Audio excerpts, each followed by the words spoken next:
Bonjour à tous, infiniment heureux de vous retrouver pour partager avec nous notre Ritatu du jour. Aujourd'hui, nous sommes dans la Parashat Vaïtranan, nous sommes le Yom Revi, le mercredi de la Parashat Vaïtranan, nous sommes le 12 Menachem Av, 5785.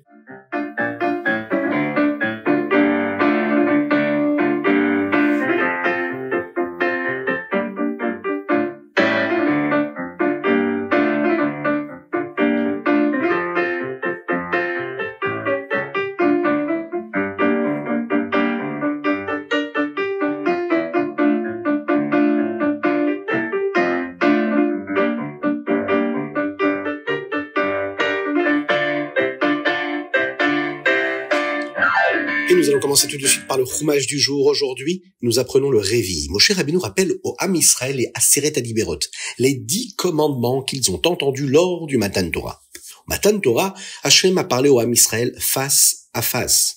Moshe passe en revue chacun de ces Aseret Adiberot, chacun de ces 10 commandements. Premier commandement, croire en Hachem, croire en Dieu. Deuxième commandement, ne pas faire d'avodazara, d'idolâtrie, ni prier devant. Troisième commandement, ne pas faire de serment au nom de Dieu sans raison. Quatrième commandement, garder le Shabbat, respecter le Shabbat. Le cinquième commandement, kibud avaim, honorer ses parents. Le sixième commandement, ne pas tuer. Septième commandement, ne pas se marier avec une femme qui est déjà mariée. Ne pas commettre d'adultère. Huitième commandement, de ne pas voler le bien d'autrui.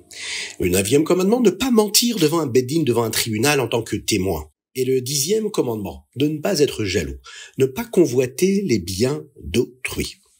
Dans ces 10 commandements-là, il y a en réalité tout ce qu'un juif doit respecter pour être proche d'Akadosh Baruch Hu et accomplir sa volonté. Toutes les mitzvot expliquent justement ces 10 commandements-là à travers notre histoire. Avez-vous déjà entendu un écho? Les sons qui rebondissent sur les murs ou les rochers lorsque l'on parle. Mais lorsque l'on parle devant un mur, ou lorsque l'on crie dans un oreiller, par exemple, on n'entend pas d'écho, car l'oreiller absorbe le son. Eh bien, dans la Parashat Vaïtranan, nous revoyons les Aseret Adiberot, les 10 commandements. L'une des choses que le Midrash nous raconte à leur sujet est qu'il n'y a pas eu d'écho lorsqu'Hachem a prononcé ces mots. Le Rabbi explique que ce n'était pas un miracle. La manière dont le monde est censé fonctionner, c'est celle-ci. Si un son est absorbé par la montagne, il ne rebondit pas pour faire écho. Et au moment de Matan Torah, le monde était capable d'absorber complètement les paroles d'Hachem. Elles n'ont donc pas rebondi pour faire écho. Le Matan Torah, le don de la Torah, était comme un petit avant-goût de Mashiach. Tout comme au Matan Torah, au don de la Torah. Lorsque le Mashiach viendra, le monde sera capable d'absorber la Kedusha, la sainteté, la pureté d'Akadosh Baruch Hu, totalement.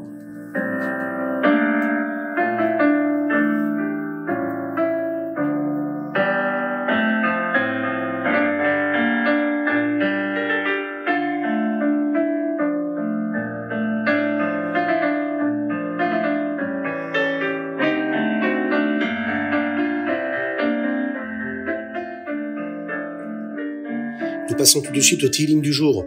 Aujourd'hui, le shiur de Tehillim est composé des chapitres suivants, Samer Vav, Samer Zain et Samer Chet. Et on a une forte pensée pour la Refoua Shelema, la guérison totale et complète de Avraham Nissim Ben Sultana. Que ces chapitres de Tehillim que nous allons lire puissent être une source de bénédiction pour lui, qu'Akadosh Baruch Hu le guérisse miraculeusement et que très bientôt nous puissions se voir tous ensemble, chanter et danser et vivre l'attachement à la Torah et aux mitzvot, dans la joie et la bonne santé.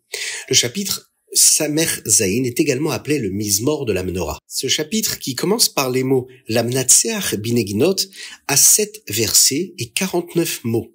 Ces chiffres représentent les 7 branches de la Menorah et les 49 pièces. Il y avait dans la Menorah 22 coupes, 9 fleurs, 11 boutons et 7 récipients à huile qui la composent. Donc, cette Menorah-là représente véritablement ce chiffre-là. Nous le disons chaque jour dans la Tfila, ce Mizmor-là, juste avant Baruch She'amar. Et c'est comme si nous allumions la Menorah dans le Beth Amikdash. David Ameler avait ce chapitre-là gravé sur une plaque d'or en forme de Menorah. Et il l'emportait avec lui lorsqu'il partait en guerre pour avoir de la hatzlacha, de la réussite au combat. Dans de nombreuses synagogues, dans de nombreuses shouls, on peut trouver une image de la Menorah avec ce chapitre écrit en arrondi en suivant la forme de cette Menorah-là que David Ameler avait toujours avec lui.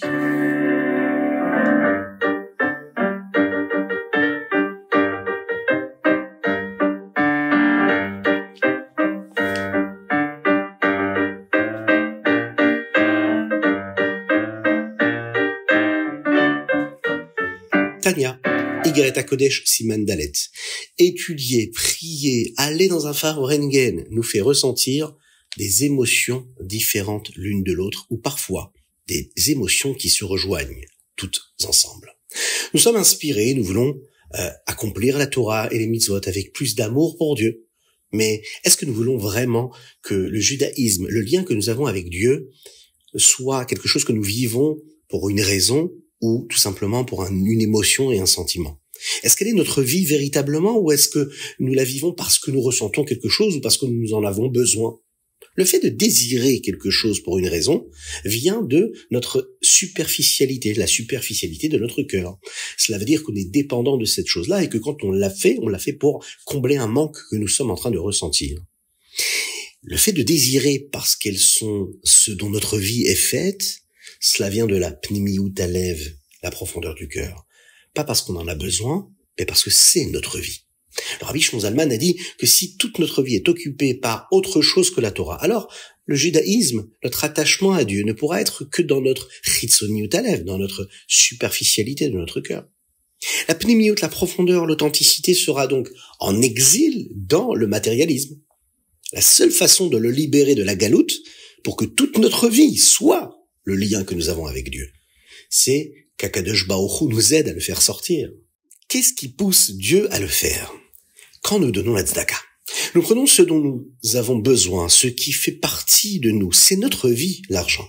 Par exemple, l'argent que nous avons gagné, et nous le donnons à Akadosh Baruch Hu par la tzedaka. Alors Hachem nous fait un cadeau et sort aussi notre pnimiyut halev, la profondeur de notre cœur, notre sincérité de la galoute. Aujourd'hui, le Rabbi Shimon Zalman nous dit que c'est grâce à la tzedaka qu'il libère notre pnimiyut. Tout notre judaïsme, le lien que nous avons avec Akadosh Baruch Hu, la pratique de la Torah et des mitzvot peut être accomplie d'une manière différente. Une fois que Dieu a libéré la profondeur de notre cœur, nous pouvons faire toutes les mitzvot. Et là, toutes ces mitzvot-là, et toute l'étude de la Torah sera en réalité une Torah étudiée avec le cœur, totalement sans aucune raison, juste pour être attaché à Hachem. Pas parce qu'on en avons besoin, pas parce qu'on ressentons, ou pas parce qu'on a compris qu'il fallait le faire, juste parce que c'est nous. Cela s'impose à nous, de manière tout à fait naturelle. C'est aussi pour cela que la tzedaka est appelée shalom, parce que la tzedaka, elle crée la paix entre Dieu et le Ham Israël et le peuple juif. Un juif a un morceau de Dieu en lui, si l'on peut dire, une parcelle divine en lui, nous le savons. Cela rend Hachem triste quand il sait que cette partie-là est en galoute, est en exil. Quand il est libéré, eh bien Hachem est heureux, et il y a la paix entre Dieu et le juif. Le Rabbi Shimon Zalman a dit aux chassidim de donner la tzedaka, en particulier aux chassidim qui se trouvent en Eretz Israël, la terre qui est si proche d'Akadosh Baruch Hu.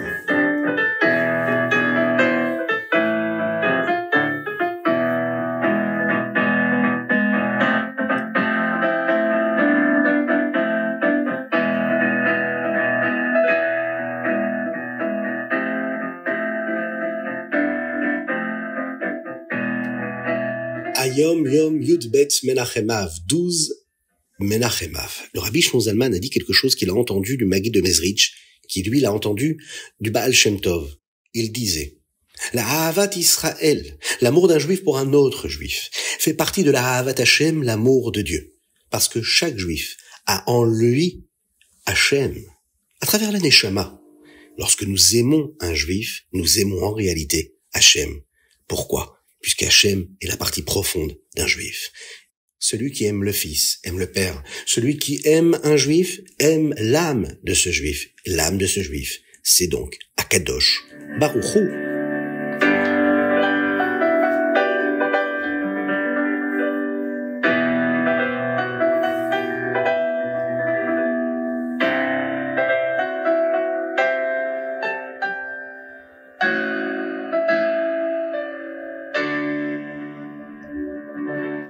Rambam, Ilchot, Maaseh, Akorbanot. Dans le Rambam d'aujourd'hui, nous commençons à apprendre comment apporter les sacrifices au Beth Amikdash. Dans le Perek Aleph, nous apprenons les règles générales sur les korbanot. Quel type d'animaux nous sommes autorisés à apporter et quels korbanot sont apportés par des individus et lesquels sont apportés par l'ensemble du Ham Israël, du peuple juif, en tant que tzibour, en tant que communauté. Dans le Perek Bet, le Rambam nous enseigne quel est le Nesser, le vin Nesser, et quelle est la mincha, l'offrande, qui était faite de farine et d'huile, que nous apportons avec chaque korban. Nous apprenons la quantité que nous devons apporter pour chaque type de korban. Dans le Perek Gimel, 3e chapitre, ce chapitre-là nous enseigne comment les gens apportent les korbanot ensemble. Et bien sûr, la mitzvah de la smicha. Qu'est-ce que c'est la smicha? La smicha, c'est le moment où la personne qui apporte le korban pose ses mains dessus et dit devant Dieu tout ce qu'elle ne devait pas faire et qu'elle a fait. Toutes les erreurs qu'elle a commises. Ce qu'on appelle le vidouille. Si quelqu'un apporte un korban shlamim, il ne dit pas le vidouille, il ne parle que de la grandeur d'Akadosh Baruch Hu, il ne parle pas du tout de lui. Il ne parle que d'Hachem, d'Hachem et d'Hachem.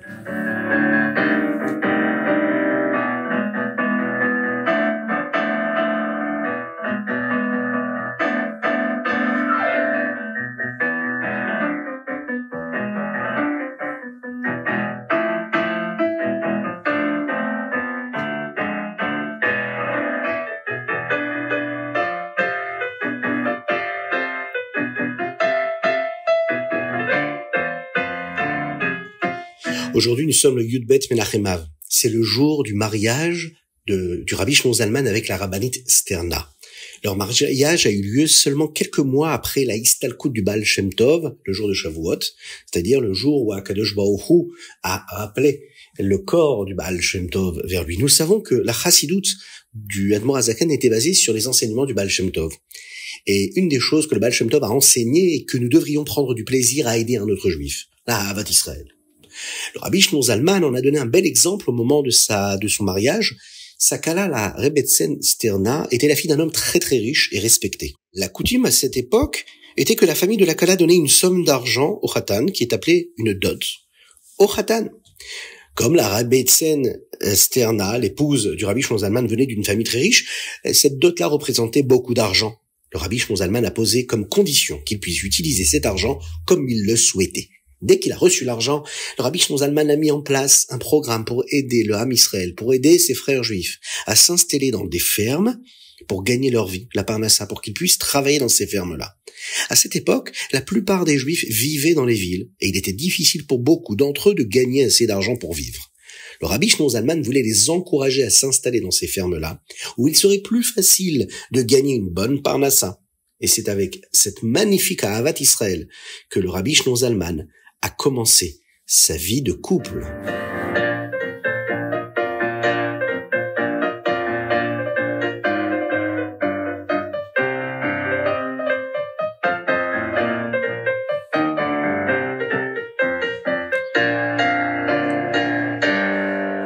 Et voilà, c'était le chitat du jour. Je vous invite à le partager avec le plus grand nombre. Je vous invite à nous envoyer vos dédicaces, vos soutiens, vos participations. Vous pouvez le faire en prenant l'abonnement quotidien, tous les jours, 86 centimes d'euros. On me demande de vous le rappeler, je le fais avec plaisir. C'est important, c'est ce qui vous permet à vous de l'écouter, mais aussi à faire partager plus de personnes et à profiter plus de personnes. Écoutez le chitat du jour. Vous pouvez le faire sur chitat.fr, vous pouvez le faire sur le lien à Alodon. Vous pouvez nous envoyer un petit message par WhatsApp au 06 21 37 24 52 pour nous envoyer ce WhatsApp-là et nous demander de vous y inscrire ou de recevoir le lien d'Alodon. Voilà.